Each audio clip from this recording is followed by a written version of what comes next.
En ce temps-là, Jésus disait à ses disciples, « Un homme riche avait un gérant qui lui fut dénoncé comme dilapidant ses biens.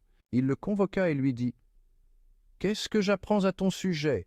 Rends-moi les comptes de ta gestion, car tu ne peux plus être mon gérant. » Le gérant se dit en lui-même, « Que vais-je faire, puisque mon maître me retire la gestion? Travailler la terre, je n'en ai pas la force, mendier, j'aurais honte. Je sais ce que je vais faire, pour qu'une fois renvoyé de ma gérance, des gens m'accueillent chez eux. » Il fit alors venir un par un ceux qui avaient des dettes envers son maître. Il demanda au premier, « Combien dois-tu à mon maître ?» Il répondit, « 100 barils d'huile. » Le gérant lui dit, « Voici ton reçu. Vite, assieds-toi et écris 50. » Puis il demanda à un autre, « Et toi, combien dois-tu » Il répondit, « 100 sacs de blé. » Le gérant lui dit, « Voici ton reçu. Écris 80. » Le maître fit l'éloge de ce gérant malhonnête, car il avait agi avec habileté. En effet, les fils de ce monde sont plus habiles entre eux que les fils de la lumière. Voici un secret que Thérèse a découvert pour plaire à Jésus, un secret plus simple que vous ne l'imaginez.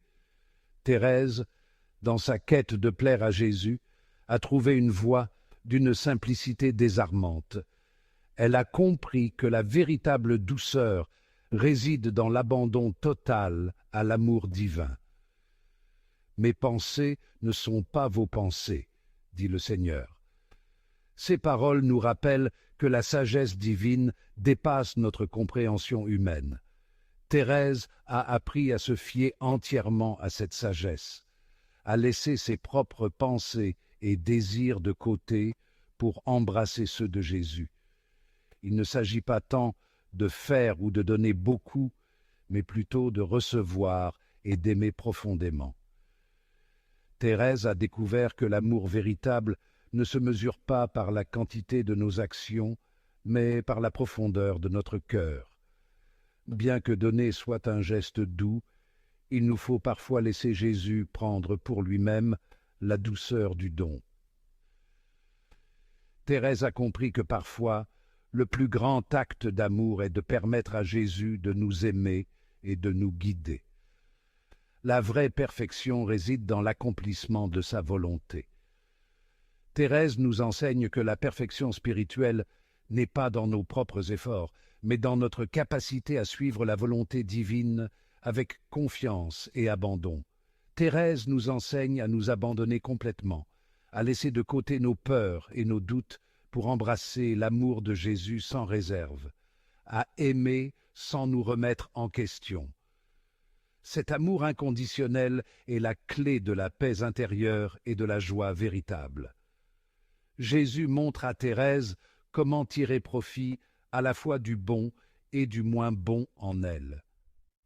Il lui enseigne que chaque aspect de sa vie, chaque expérience, peut être une occasion de grandir en amour et en foi.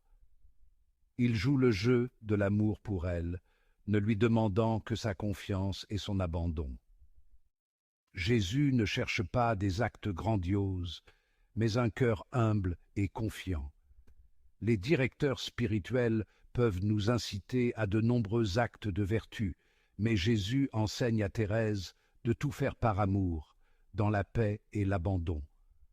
Cette leçon de simplicité et de confiance est au cœur de l'enseignement de Thérèse. C'est cet amour simple qui lui plaît le plus, un amour pur et sans artifice qui se manifeste dans les petits gestes du quotidien. Alors, aimons Jésus sans réserve, comme l'a fait Thérèse. En suivant son exemple, nous pouvons trouver la paix et la joie dans l'abandon total à l'amour divin.